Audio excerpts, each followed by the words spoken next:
We're doing a two-segment series titled something like America's Too Lazy and Selfish to Deal with Its Mental Health Problems. Part one was the 988 hotline, where we're going to solve teen depression, anxiety, and suicide, and the declining American lifespan by having people call a hotline number and talk to a nice, hopefully empathic human being for a couple of minutes. And that's going to solve our earthly problems involving community, purpose, the economy, and the environment. And obviously, we think that's implausible. I just want to read something that shows how implausible that is. The US National Academy of Sciences did an analysis of the rising mortality for US adults. It's most steeply rising for white adults with secondary education or less. It also affects inner city people. The rise is largely attributable to deaths of despair, which are caused by suicide, poisoning by alcohol and drugs, with strong contributions from the cardiovascular effects of rising obesity. The United States National Academy of Sciences report notes that mortality is decreasing in a control group of 16 wealthy nations. That's Western Europe, Canada, Australia, and Japan. But it does not ask what protects those nations from despair. The 16 wealthy nations provide communal assistance at every stage, thus facilitating diverse paths forward and protecting individuals and families from despair. The United States doesn't think that way. For reasons both historic and in terms of our outlook, Americans think, well, it's brain disease. That's why people commit suicide. That's why they're depressed. That's why they're anxious. And so why don't we simply oil up their brain? And it turns out we've been doing that since the 1990s and earlier, and the results are in. And before I talk a little bit about what those results are, we now are emerging into a realm of psychedelic therapy. People are taking mini LSD trips. They're using a variety of psychedelic-oriented drugs to address depression and anxiety. And results have been promising and helpful. We've gotten there's indications that it can be very helpful with people in peak periods of despair. And that possibly it's a therapy that can be introduced briefly. You're not going to take psychedelics. We're not Timothy Leary, nightly or weekly for years. We're using it in a brief time span. And so the New York Times had an article, and it's sort of the title of the article means it doesn't matter what you experience. Dr. Olson and others think that psychedelics' effects on the brain are what give them their therapeutic properties, not the trip they take people on. And the subjective experience of the drugs can be removed while their impact on depression remains. And here's the conclusive sentence. Research conducted in rodents and Petri dishes over the past few years suggests this may be possible. Yeah. You have a reaction to that, Zach. I can see you're a little bit itching at the microphone. I remember B.F. Skinner did a lot of experiments on rodents that he thought must extrapolate also to all human beings. And some people still believe in it, but it turns out people aren't as one-dimensional as animals, and possibly even animals aren't as one-dimensional as Skinner attributed to them. The rodents and petri dishes, doesn't come as a high recommendation, but the elimination of subjective experience, does that remind you of anything? Yes, of course. I mean, that's the disease model in full effect. And you and I have discussed on our podcast, Thomas Insel was the head of the National Institute of Mental Health for 13 years.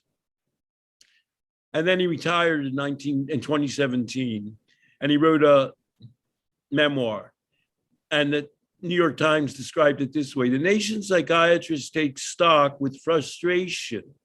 In a new book, Thomas Insel, who led research into psychiatric disease for 13 years, says that advances in neuroscience have yet to benefit patients. And his book calls out a paradox which is even worse. The United States, a country that leads the world in spending on medical research, also stands out for its dismal outcomes in people with mental illnesses. Indeed, over the last 3 decades, even as the government invested billions of dollars in better understanding the brain, those outcomes have deteriorated. Yeah. This isn't exactly it, but there's a profundity associated with psychedelics that, people imagine that it's doing something and dislodging something in your brain. And in a way, I mean, you're opening your mind to an experience that you haven't possibly considered or allowed yourself to have before. And I think that's the allure and possibly the utility of psychedelics. But I think that same profundity opens the doors, kind of like Carl Hart was saying, drug exceptionalist. Well, my drug does this great thing, is better than your drug. Psychedelics are seen as it does something to the mind that must be good and have lasting effects, or must be bad, depending on who you're talking to, that has lasting effects on brain chemistry one way or another. And when you read about them, they often propose them as specific replacements for antidepressants. I mean, an article heading will be patients for whom antidepressants were unsuccessful showed that they succeeded under psilocybin or, some other formulation. And in American thinking, that's a better drug. I'll go to pick it off the shelf. I'll pick off psilocybin or ketamine instead of whatever leading antidepressant, Zoloft, etc. I was using. Right.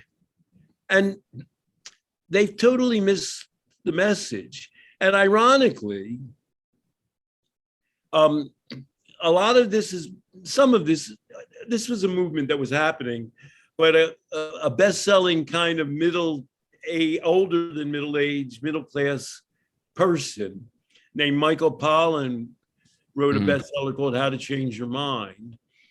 And he was a guy who never took drugs, but now, I guess in his 60s or somewhere, he said, I started taking psychedelics and I just came to new ways of looking at my life and thinking about myself and my relationships and my problems. It's an experiential book. Yeah. It's about how you can open your mind to new solutions of ways of dealing with problems. And in a way, we do the Life Process program. We inquire with people announce to us, they describe to us what their life is like, what barriers they're encountering, and then the coach discusses and interacts with them in a way so they reflect on what the sources and what the options are as alternative ways of dealing with those problems. Obviously, we're an online program. We don't prescribe any kinds of medication, and we don't personally, encourage psychedelic or antidepressant use. We have our own way of dealing with things. And so Olson is going back to the tried and true American solution for life problems. we don't want you to have to sit around and think about your life and come up with a new way of dealing with it. That's too arduous.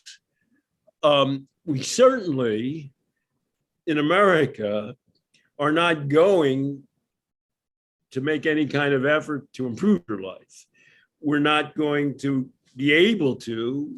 I mean, we make noises about it, but we're discouraged. Improve your schools, decrease violence in inner cities, improve people's connectivity to one another, work on family life. Those are monumental things. They're difficult things. And so we've come up with a drug solution. It so happens that for the last 3 decades, since the 1990s, we've been relying on drug solutions.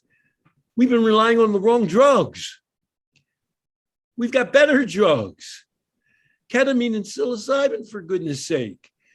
And you don't have to think about your life. You take the drug, it does some magic key in your brain, pazam, depression is gone.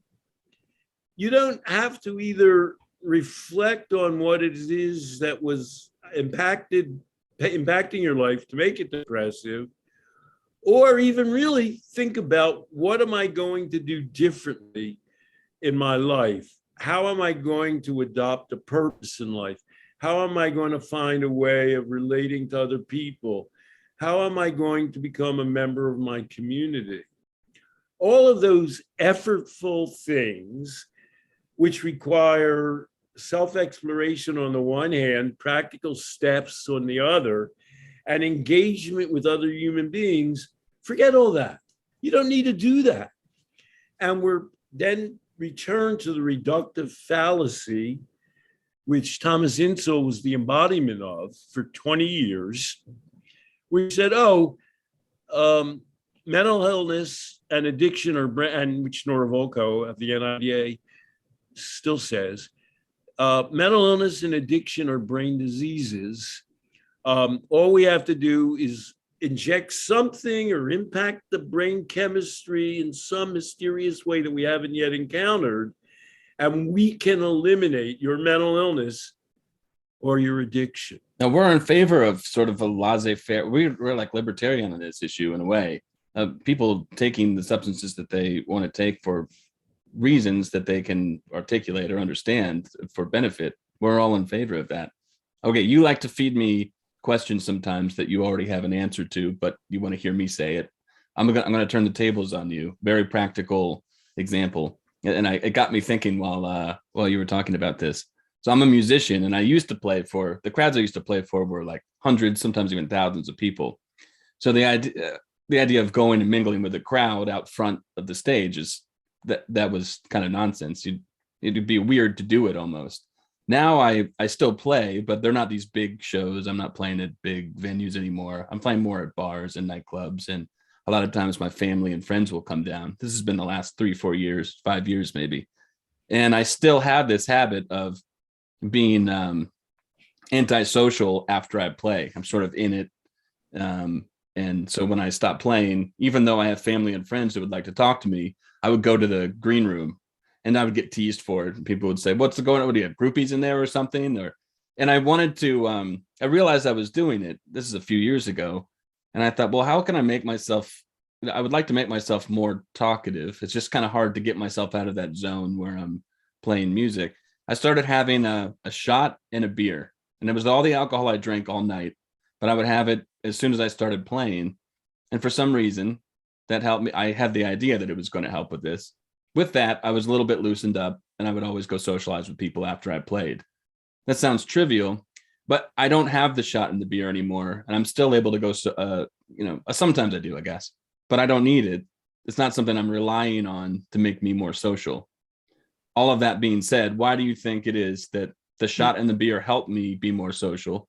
Well, we could take one step backwards in your description. By the way, I like the way you avoid me asking you provocative questions. Why you just, screw the provocative questions. Here's what I'm going to say. No, but I'm asking you the question though. Well, why? okay, it was a long question, but you had a prior engagement with heroin, and you might imagine that heroin served perhaps some of the same functions in terms of relaxing you and being able to deal with other people, except that turned out to be what we would call a negative addiction. So all addictions are negative. That was a life challenging Right. of substances. So what you've done, you've shown, I mean, if I were to summarize your experience, you would say, well, I've experimented with substances as a way of helping me deal with the world. And the substances I've relied on are world famous. I mean, heroin is now famous because it's an opioid, and people rely on opioids to deal with life. And well, alcohol has been throughout history. And what you're describing is what we describe in the Life Process program is a way of transitioning from use and reliance on a substance as a way of mediating your experience to dealing directly with the experience, perhaps with some touching upon a substance. I mean, a lot of people drink to be sociable.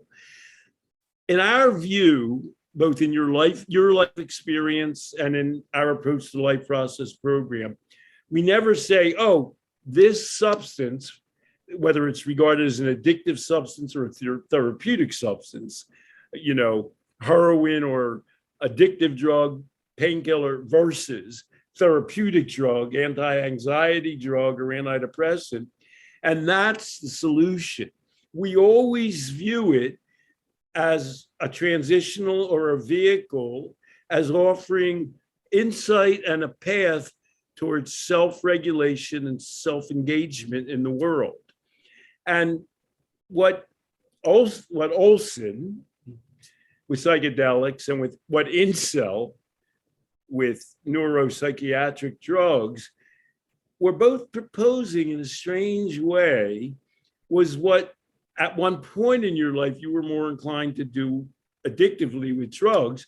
Oh, here is the solution. We're so opposed to that. We see that as a negative outcome. And what Olson is proposing and what Incel spent 17 years promoting, use of drugs as life solutions, we're saying can never work. It's the wrong way of thinking. And it's what has caused what is now an American deluge of drug deaths and negative mental health outcomes. But so that's that's my answer too. So we've talked about this before. Sometimes thinking, we are a CBT kind of based program. We take a cognitive behavioral sort of approach and therapeutically. Sometimes thinking can affect your behavior or influence your behavior. And sometimes your behavior influences your thinking about things. And so in this case, I knew I wanted to be more social, but I was a little uncomfortable. So I did something that I knew was, I sort of did the very quick calculation of damage control, the benefits or costs of drinking, thought about the amount that I would be able to drink reasonably, and knew that it kind of loosened me up, and soon became habituated to this experience of being more social, drug or no alcohol or no alcohol.